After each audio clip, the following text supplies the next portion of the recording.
The simple truth is that our current society would not function without social media. I don't mean to imply that's necessarily an objectively bad thing though. The introduction of social media to all corners of both our social and professional lives have increased the rate in which information can be spread. It allows for the connection of two people, groups or businesses to occur instantly despite there being a physical separation of any distance. If you're watching me right now, wow, thank you social media. I love you. Alright, we could go on about how great social media is for as long as we like, but that wouldn't make for a very good essay, so instead I'd like to analyse the psychology of how social media has caused a fracturing of the version of ourselves which we would like to express to the world, and how that has harsh repercussions for our concept of social image, as well as how we view ourselves in the real world. Before we can get into the fracturing of our self, I'd like to first go over into specifically what concept of self I'll be referring to and using to support my arguments. First off, I'd like to start with the obvious fact that I'm not a psychologist, but I did take 3 years of psychology courses in high school, so basically I'm in no way qualified to ever act as an authoritative figure when speaking on these topics. I just remember learning about them and thought they were very interesting parallels to my life which could be drawn, which is the inspiration for most of my videos. Alright, now that that obvious disclaimer is out of the way, let me briefly introduce you to the topic of Jungian psychology, developed by Carl Jung. Jungian psychology, developed by Carl Jung, seeks to explore and explain the inner workings of the mind, as well as how it constructs a representation of itself for others, as well as your conscience itself to experience. In Jungian psychology, the psyche is the mind as a whole. All that is conscious and unconscious is there, right? The persona is the construct in which your subconscious mind has developed for you to consciously experience the world through. This is also the version of self which is expressed to other people. The version of you that people think of when they think of you. It gets a little confusing, but imagine the persona is a mask. The mask sits just right in front of your subconscious, which is constantly working behind the scenes, developing thoughts, feelings, beliefs, and prejudices. When a stimulus is presented to you, the subconscious sends instructions on what to think and how to react based off of the stored subconscious information to the mask. That information is then filtered based off what your conscious mind rationalizes to be the correct and appropriate way to express the information. Essentially, although the persona is not the entirety of yourself, it is the only version of yourself that you and those around you really experience. Contrary to your persona, which is your conscious, carefully constructed version of you which you express to those around you, there is the shadow. The shadow, perhaps rightly named, is the dark, unpleasant thoughts, feelings, beliefs, and prejudices that lie in your subconscious, which you repress, attempting to block them out as to not let them seep out and affect your persona. But unfortunately, that's exactly what happens. The unconscious bias that lies in one's shadow often overpowers oneself and creeps their way into the persona, negatively affecting our behavior and even our conscious thought. Take, for example, the feeling of jealousy. It obviously doesn't come from a conscious place in the mind. No one wants to be jealous, but somewhere deep down in the shadow, when you watch someone succeed at something you've been working so hard towards, it starts to stir. Jealousy and negative feelings rise up and infiltrate the persona, and it can lead to a change in our physical behavior, acting rude or cold towards that person, as well as having conscious thoughts, questioning why it was them who got to succeed and not you. The thing about these thoughts that originate from the shadow is that if you're self-aware enough, these feelings can be confronted, and using your conscious thought, you can reason that these feelings come from a place that doesn't represent who you believe yourself to be, and the feelings can be faced. There's obviously a lot more to the concept of Jungian psychology, but I'm really only going to focus on the persona and the shadow for the remainder of the video, so I wanted to give a brief introduction into the basics of each of them, and also I'm kind of slack to do any more research, so please subscribe.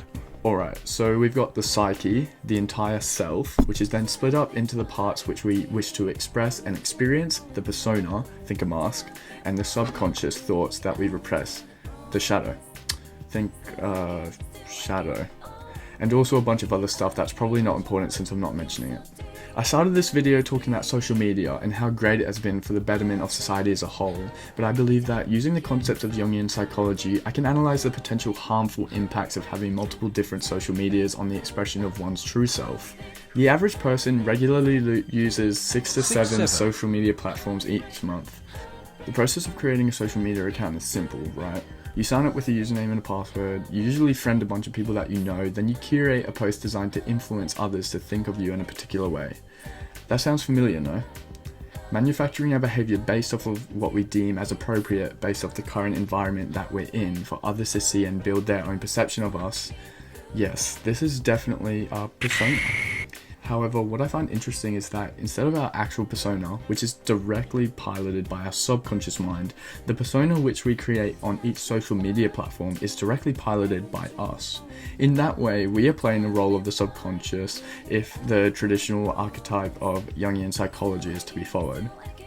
Picture, instead of just having a mask, which represents the persona, the mask now has makeup on it, as we are further manufacturing what we desire others to think of us. Now, instead of just having to see through one layer to get to our true selves, people must look through two. This issue is raised even further with the previous fact that people don't use just one social media, but instead they use 6 to 7. The desired result of posting onto different social media sites vary drastically, as well as the version of yourself that you would like to portray. For example, someone who has LinkedIn would aim to create a persona of someone who is professional, trustworthy, and hardworking. Therefore, the post that they are likely to put on that platform would aim to give them that impression. Then, when a potential employer would look at this constructed persona, they would have an image of said person which is professional. On the contrary, that same person may have Instagram. Obviously, the entire point of Instagram, even if no one is consciously willing to admit it, is to actively compete with all of your followers on who has the most desirable life. Every detail from your profile picture to your post to your public likes are curated in a way that oozes desirability.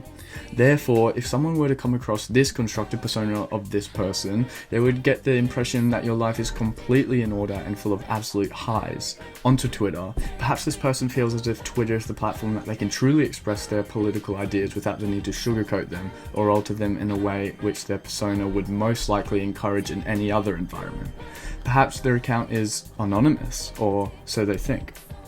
Perhaps this constructed persona is much less manufactured than the others, perhaps without a direct link to their true identity and therefore less risk that others would attribute their actions to them. They allow their shadow to influence their behaviour much more than other times when they would have to worry about how their behaviour would influence their public perception. However, somehow someone makes the link. They discover who this person is and this specific persona that they have allowed to manifest. Their perception of this person is going to be, well, not very good. Then we hop over to TikTok and the videos look like this.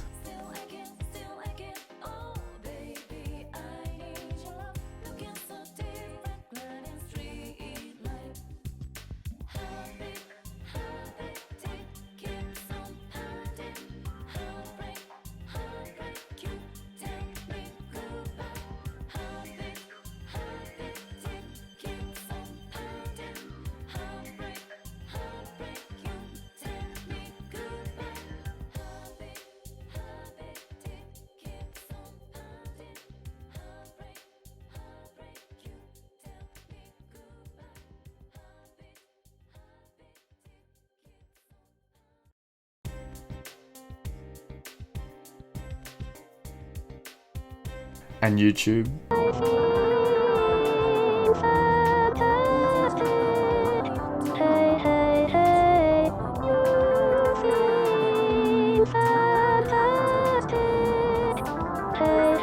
This is all to say, if any person came upon any of these accounts, their perception of this person would be extremely different compared to someone who came across any of the other accounts, even though all of these are run by a single person who in turn has their own persona which they use to interact with the real world. Due to this increase in social media platforms, people are essentially constructing tens of completely different and separate versions of themselves, fragmenting their persona, which already isn't an entire representation of their true self, in order to communicate themselves to a particular group in a particular way. Of course, this happens in real life too. When you go in for a job interview, you slightly alter your persona, expressing more traits which would be perceived as responsible. Then, you're with your close mates. You're going to once again switch your persona to something more laid back, perhaps closer to your true self. However, these different personas are not all worn at the same time, but instead they're switched between based off the environment and what behavior would be appropriate for it. However, have you ever had the mind-bending situation where you end up with two incompatible worlds colliding? Take for example when you're hanging out with your friend and then the friend's mum comes in and joins the conversation. Shit. Suddenly, simultaneously, you have two personas that you need to uphold. You need to somehow balance your laid-back demeanor, which your friend has come to expect, and also a respectful, serious, and attentive persona that would be appropriate for someone like your mate's mum. Then, having to maintain both of these at the same time, one of the most stressful things in the world behind this.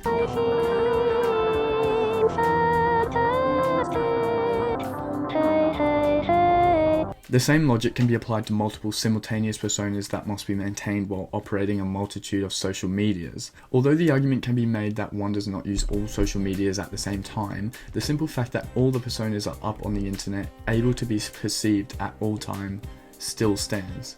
In this way, I guess the logic is actually opposite, as it is much more likely to cause stress to the perceiver, as there is a possibility that they come across multiple different accounts that belong to this one person, each with their own persona. This could cause stress, as the person would then have to rationalize all these separate behaviors, trying to decide which ones make up their true persona, if any. That's why I feel, even though this is obviously still a social media platform, it's much easier to create this online persona that I feel matches my true self, since due to the style of content that I make, it feels very personal and like I can be real, versus 0, 1, 2, 3. Yeah, that's kind of all I have to say about that I can think of right now, and yes, thank you for watching. Bye bye.